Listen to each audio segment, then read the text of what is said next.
Ok, esto ya está grabando. Buenos días, Galder. Sí, ¿Estás? Galder, ¿qué tal? Muy bien. Yo siempre empiezo las entrevistas preguntando lo mismo. ¿Por qué haces cine? ¿Tú que vienes de... ¿Estudiaste otra cosa? Sí, yo estudié gestión de empresas, especialidad comercio internacional. Y nada, me diplomé y quise hacer el último curso para licenciarme y bueno, me fui a Londres para aprender un poco de inglés antes de hacer este quinto curso que había que hacerlo en Newcastle o algo así, ya no me acuerdo muy bien. Y me entró el gusanillo, bueno, un gusanillo no, uno siempre sabe que quiere dedicarse a esto, o sea, yo siempre he querido dedicarme a esto. Pero en ese momento tomé la decisión de que lo que quería hacer realmente era cine y me fui a Madrid a estudiar cine. Y allí, bueno, pues hice primero, volví a Bilbao ese verano y ya en ese verano entré en una película a trabajar de meritorio de dirección y a partir de ahí ha sido una tras otra. Creo que he trabajado en todos los departamentos posibles de un rodaje. En el 2002 montamos Basque Films, Carlos, Raquel y yo, y desde entonces hemos hecho muchas películas, hemos producido, algunas buenas y otras hicimos lo que pudimos. No tan buena. No, bueno, ya sabes, uno pues, va mejorando con el tiempo. Sí, es un oficio que tiene mucho que ver con la experiencia.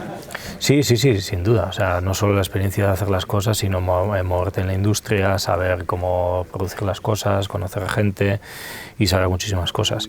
Y aparte de eso, yo lo que he hecho es muchísima publicidad, tanto con mi productora produciendo y dirigiendo y para otras productoras para las que he trabajado como director freelance.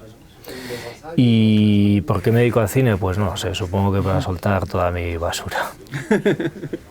Y nunca mejor dicho. Sí, esta película Porque es... la historia de El Hoyo, que al principio se llamaba Plataforma, ¿puede ser? Se llamaba El Hoyo, luego se llamó La Plataforma y luego El Hoyo otra Luego vez. El Hoyo otra Sí. vez. Y en internacional se llama The Platform. The Platform. Sí. Porque el guión lo firman David y Pedro. Sí. ¿Cómo te llega la idea y por qué decides hacerla? Porque llega directamente a Basque y a partir de ahí...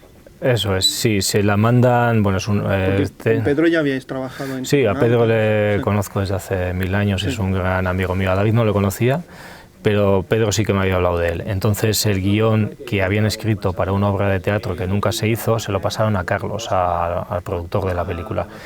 A Carlos le encantó y me lo pasó inmediatamente. Yo lo leí y quedé pues también muy enganchado con el planteamiento de la película, con la simbología, con la metáfora, con la profundidad de los personajes, con todo lo que planteaba, con el mensaje de la película. Sabía también que requería una gran transformación para que este guión fuera asumible para el público cinematográfico. Y nos pusimos a ello. Y nos tiramos 2 años, como todo en esta película, que lo hemos hecho como muy artesanalmente, muy mimando todo mucho. Nos costó 2 años. Teníamos como diferentes visiones de hacia dónde tenía que ir la película, todas ellas válidas, y al final pues fue una suma de las 3 ideas, de la de David, la de Pedro y la mía, y manteniendo un poco esa esencia humorística que quería David, pero también forzando la película hacia un drama muy oscuro hacia el final, pues es la peli que habéis visto hoy. Me gusta la película porque tiene múltiples capas. O sea, la película se vive mucho de su propia forma y narración. Los distintos niveles que plantea la narrativa de la película están bien planteadas ya a nivel de guión y a nivel de forma y de dirección. Porque hay muchas capas, no sabes hasta qué punto los personajes están contando la verdad o no. Sí, hay una metáfora clara que son los niveles, ¿no? O sea, la película, las celdas están organizadas verticalmente y unidas entre sí por un hoyo por el que cada día baja una plataforma con comida. Entonces, con este escenario, tan simbólico, hablamos de norte-sur, hablamos de clases sociales, hablamos de ricos y pobres, pero claro, no se limita a eso. O sea, esto podría entenderse que es una simple crítica al capitalismo, que también hay un poco de eso. El capitalismo, cuanto más liberal, pues al final más acentúa las diferencias sociales. Eso está ahí, pero no nos quedamos con eso. La parte oscura es que te cuentan que es liberal para no contarte que es lo peor. Sí. Llamar liberal para que quede como puede ser, sí, puede ser. Pero claro, tampoco nos quedamos en esto, porque al final también hacemos crítica de si tú intentas imponer una solidaridad mediante la violencia, pues seguramente te acabarás cargando a la mitad a los que quieres ayudar.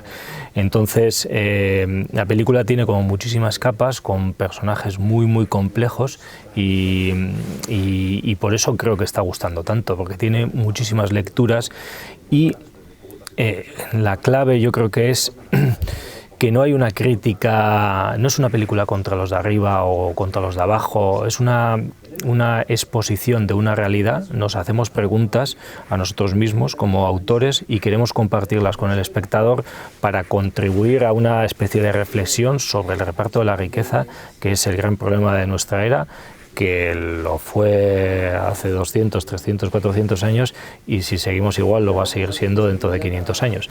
Entonces queremos plantear una reflexión al respecto sin adoctrinar, sin sermonear, sin dar lecciones, sin dar respuestas fáciles y sobre todo apelando al espectador a la responsabilidad personal que tiene en cada situación. Es decir, en la película el personaje de Goren se va pasando por diferentes niveles. ¿El nombre Goren, los nombres que tienen? Goren quiere decir arroz en indonesio. Parece alias, ¿no? Sí. Parece que están como dentro de una de la red, ¿no? Sí, les asignan este tipo de nombres, sí. Y bueno, como decía, que a este personaje lo vamos situando aleatoriamente en diferentes niveles, o sea, es decir, que simbólicamente a veces es rico y a veces es pobre. Entonces es cómo actuarías tú, o cómo actuaría el espectador, o cómo actuaría yo, dependiendo en qué nivel esté. Entonces esa es la gran pregunta, es enfrentar al espectador con nosotros mismos a los límites de su propia solidaridad. Otra de las cosas interesantes que hay desde muchas edades, para no desvelar cosas de la película que me parecen demasiado importantes para el espectador. Sí, no hay que spoilear, ¿no? No hay que spoilear. Hay que verla en el cine, sí. Las diferentes edades.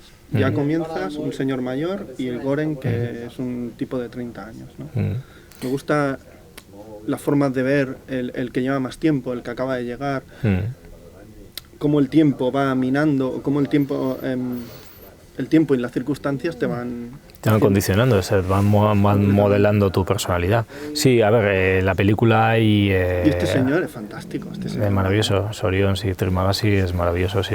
No sé dónde bueno, luego te preguntaré sobre el casting, porque a mí me parece un casting muy escogido. Sí, la idea es eso, hay muchísimas edades, hay paridad, hombres y mujeres, y claro, si el hoyo es la representación del mundo en el que vivimos, pues esto tiene que estar reflejado en la sociedad. De hecho, también diferentes etnias, sí, es muy multiétnica también. Sí, diferentes colores, diferentes idiomas, es como una especie de torre de Babel el hoyo. Y esa era la idea.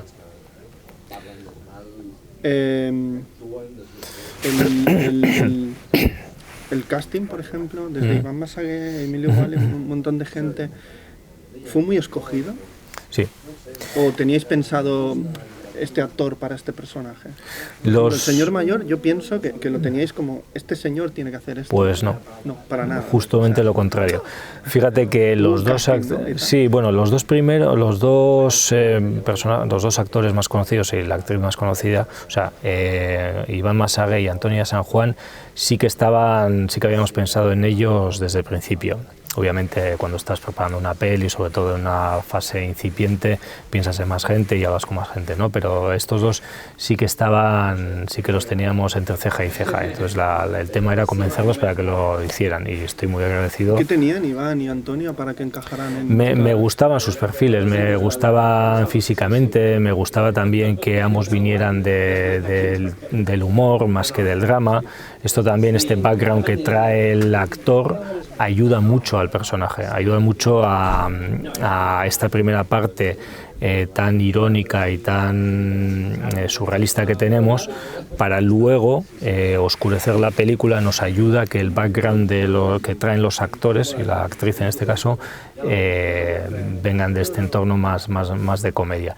Y luego me gustaban como actores, por supuesto, y lo demostraron. O sea, tanto los ensayos como en el rodaje me ayudaron muchísimo. Claro, esta es mi primera peli. O sea, yo tengo experiencia en rodaje, pero con actores no tanta. Y me ayudaron muchísimo y ahí está el trabajo. Y en el caso de los demás, el de Sorión es un caso muy curioso, porque una semana antes de iniciar el rodaje lo iba a hacer otro actor que por circunstancias no lo pudo hacer, y nos encontramos con un rodaje a una semana vista y el personaje con más diálogos no lo teníamos. Entonces Carlos, el productor, se puso a buscar y a través de la gente de Sorión le hicimos llegar el guión, le gustó mucho el guión, y cuando Carlos me dijo, oye, que le ha gustado, cogí el coche corriendo y me fui a su casa a contarle la película. Y en esa semana tuvimos que ensayar y prepararlo todo, y bueno, ha quedado así de bien. ¿Y os esperáis todo este boom? Desde Sitges, no sé, a mí me parece como la hostia puta, ¿eh? Sí, nosotros estamos emocionadísimos, no nos esperábamos esto. A ver, inevitablemente la gente que nos dedicamos a esto somos unos entusiastas, entonces siempre nos pensamos que nos va a pasar de todo, pero claro, luego hay una parte de tu cabeza que te dice, no, que no va a pasar, pero está pasando, y lo que más nos gusta es que una película con esta temática, con este mensaje, tenga esa aceptación en el público. Y ahora, para terminar, me gustaría que me dijeras que si hay alguna película que cambió tu mirada como espectador cuando eras un chaval. Taxi Driver. También tiene ese punto oscuro, ¿eh? Sí. Y de romper las normas. Sí, Taxi Driver. Me gustan los personajes tan poliédricos, tan complejos. Bueno, esa película, cuando la vi, dije, hostia, esto no es solo lo que pasa, es lo que pasa dentro de él. Y tener la visión de un personaje tan alejado de las normas, de lo que se espera, lo que espera la sociedad de una persona con un universo tan particular y tan profundo, me gustó mucho. Sí. Pues Galder, un placer por tu tiempo, por tu película, y espero que sigan los abrazos y las sonrisas, excepto al hoyo. Lo que llegue llegará, y nada, muy contentos por haberla hecho. La lista de cines que estoy viendo ya empieza a ser bastante Sí, estamos muy contentos, hay como 80-90 salas, muy Eso bien. Es fantástico, Sí, para una primera película. Sí, una película muy pequeña, además que es una película como muy artesanal, ¿eh? Parece una peli como de estas que se rodan, parece una serie B de Hollywood. Sí, pues es una serie B en toda regla, lo hemos hecho ahí entre muy pocos, con mucho cariño, muchísimo trabajo y muchísimo talento de mucha gente. Sí. Pues muchas gracias, y yo siempre digo hasta la próxima película. A ver, venga, pues hasta la próxima película, gracias, adiós.